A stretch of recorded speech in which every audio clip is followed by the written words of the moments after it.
I use myself as an example. I reskill and upskill myself every 18 months to 2 years over the last 25 plus years. And I download 80 to 100 white papers a week. I'm constantly questioning, am I adding value? What do I need to learn today? What do I need to learn this week? So this obligation for self-learning and self-actualization is a core tenet to human readiness in the age of anxiety and the age of AI.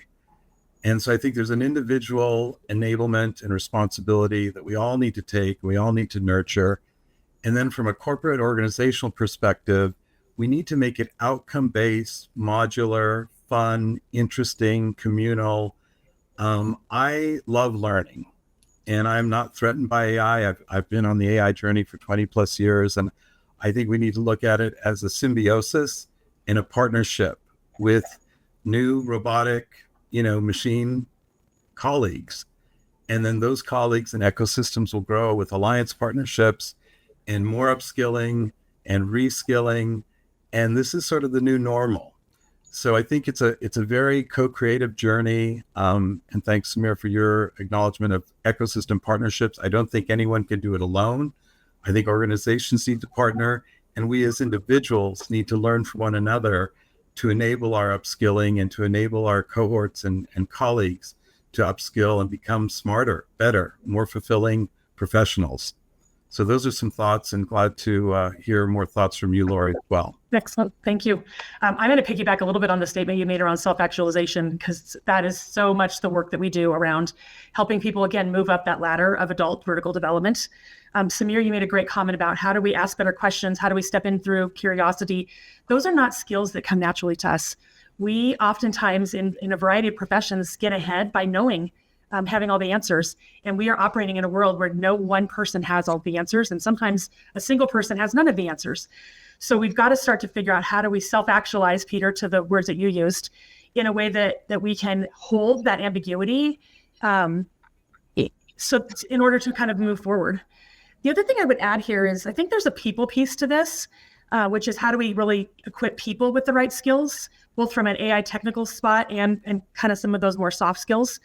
I feel like there's also a structure element, and organizations don't always get the structure element right. So how are we looking at workforce planning from the HR side? Are we really taking a look at how our jobs are going to change and what that means for our selection and recruitment of talent? What do roles look like differently as we go into the future? So what does that workforce planning need to look like? Because then we can develop strategies around training and leadership development that support that. The other thing I'll just add to kind of finalize this is emotional intelligence, change leadership. I've talked about some of those things already. We have seen our coaching business skyrocket in the last couple of years. And I think that's because leaders need help navigating all of the complexity of the place that they're in. They need help with imposter syndrome. They need help with the ambiguity. They need help with the complexity. How do I step in into these environments where I don't have, like I said, I don't have all the answers. So seeking out some of those support resources. Peter made a great point about just constantly being that self-learner, critical to upskilling. Yeah, and if I could add one more point, Lori, to your good comments, knowledge is dying, and we're entering the age of wisdom work. And for those of us who use our wisdom every day as much as we can, it's a different way of working. And it's not relying on memory. It's not relying on knowledge. It's relying on emotional intelligence and wisdom. And that's a very new way of working for many of us. So I couldn't agree more with your comments. Peter, I wish I could just hug you right now. I love that statement. We're wisdom workers. Absolutely. Thank you. Great perspectives all around. Peter and Lori, I'm blown away because I agree with everything that you both just said. I have two thoughts just coming to mind. One is regarding the workforce HR perspective on this, so workforce planning perspective on this. And really it's the way that I see it, and I'd love to hear everyone's opinion on this too, is do you think that as people's tasks change and they get augmented with AI, they'll have to learn new skills, right? So they'll have to upskill and reskill to work with the new AI systems or the new AI agents.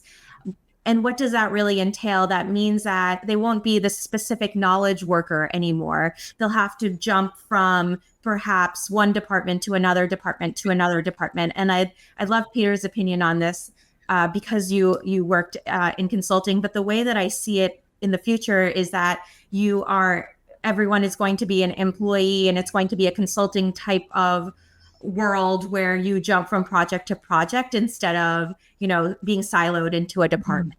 That's one thought that I have. Yes. We would agree very much. We've been focused on the liquid workforce and liquid work for 25 years. Yeah. And so the liquid workforce is highly fluid and agile. So I report to 25 folks and I report to no one. My day-to-day is self-actualized and self-managed. Orchestrating that across AI ecosystems and other colleagues that's fluid. My job title has changed every 18 months. And I don't even know, I have a job title right now, but it's changing as we speak. So being very comfortable with that discomfort of no security, no foundational elements as we've known them historically, and to be courageous and to embrace the uncertainty, the ambiguity, and the complexity. That requires a new levels of emotional intelligence. And I'll go so far, it takes a bit of spiritual courage every day to believe in yourself and to believe in a future that you're not quite certain what it may all be about. If I could just add one area, I love that idea of wisdom workers, but it also scares the living, out of me, because, not everybody's going to be able to learn at the pace that we're going at now. And that's the challenge that we have in many organizations. If you think about what wisdom workers are, to your point, Peter, you're leveraging your experience, you're leveraging your critical thinking over a certain, period of time. You're able to connect dots, across strategy, operations and the way that humans behave. So not everybody's going to be able to do that. And I think that's highly important to understand. Those people who are going to be living in fear, are going to be, who may have never been an information worker or, any form of that sort of role. That's where the challenge will be. And I think that's where we really have to give them, the accessibility and that courage to really say, I don't know what's going to happen here, but I need to embrace it. And so wisdom workers is a great way to look at it. But I think probably there's a small percentage of wisdom workers, and the rest are going to have to really be upskilled quite quickly. And that's the really scary bit. Just one quick comment. I think the trajectory, we may have more time on this trajectory than everyone's anticipated we have. And I do think we need to fill in the gaps, Samir. Couldn't agree more. But that's where nurturing, mentoring, universal basic income, I don't know, it's going to take a host of interventions. So I'll let others opine as well. If I may, yeah, please. If it's okay. None of us have a crystal ball. My 10-year-old daughter Isabel will say that I have one that's in my office from a company I used to advise, but it doesn't work very well, to tell you the truth. But I think we don't know what the horizon looks like, but I think it's clear that generative AI at least is catalyzing massive global scale change across all verticals, all enterprises, all governments, all of humanity. Whether it changes, life as we know it in 3 years or 30 years is kind of up for discussion.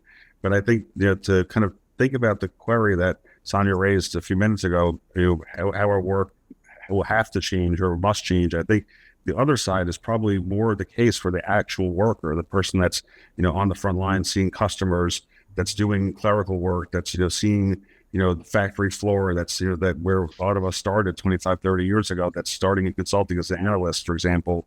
Like most people's jobs, their daily work experience is not that glorious.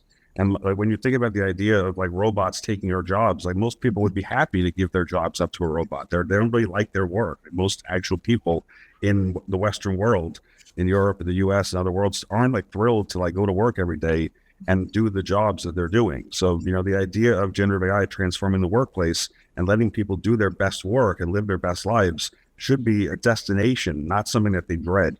So the idea of like shedding the past and looking to the future where we can build the architecture for what follows in the 2030s as we think about the modern infrastructure that follows, is something that we should be looking to leaders and to the organizations that we work with as something that we can help them envision. And, you know, to Peter's point, like there isn't one fixed future. There's a multiplicity of possibilities that we can help leaders consider that they want to walk down. It could be path A or path Z or path C or path G, but we have to help them think about what resources and constraints and considerations that they want to consider in order to make what's best for their organization. And I think it is really important affectively and experientially to help leaders and division heads and workers and others think through and feel through how their work and how their days will be different in 2030 versus how they were in 2010 when they may have started, or in 2040 when they retire. Because I can tell you from the people I know that have been using AI for 2 years or 20 years, their daily experience is significantly better emotionally than it was when they first started. They like their work much better. They like when they go home, they see their partner, they see their children, they walk their dog. They're happier people than when they were pre-automation, pre-AI. And this is a goal that matters for society. There's a statistic I just read last week, and it said something about 95% of investments in AI are not yielding results. Oftentimes because they come with a lot of autonomy, a lot of independence. There's not the right structures in place to potentially Samir manage the majority of the population that you've just spoken to. So I think as leaders, how do we empower, which is what we want to do, but also have the right boundaries and structures in place so that people can be successful? Great perspectives all around. Lori, just to mention, I think the study that you're citing is from MIT, if I'm not mistaken. Yep. Just a tidbit from my economist background, the sample size was very small on that. Yes. A biased study. So I'm just going to point that out. But agree on all of the points. Entry-level jobs are disappearing due to automation. And I think as AI takes the repetitive tasks away from people's plate, which is great, humans have to get the investment from their leaders to grow into the roles that matter most and really grow into the future roles that we just don't even know what they will look like today.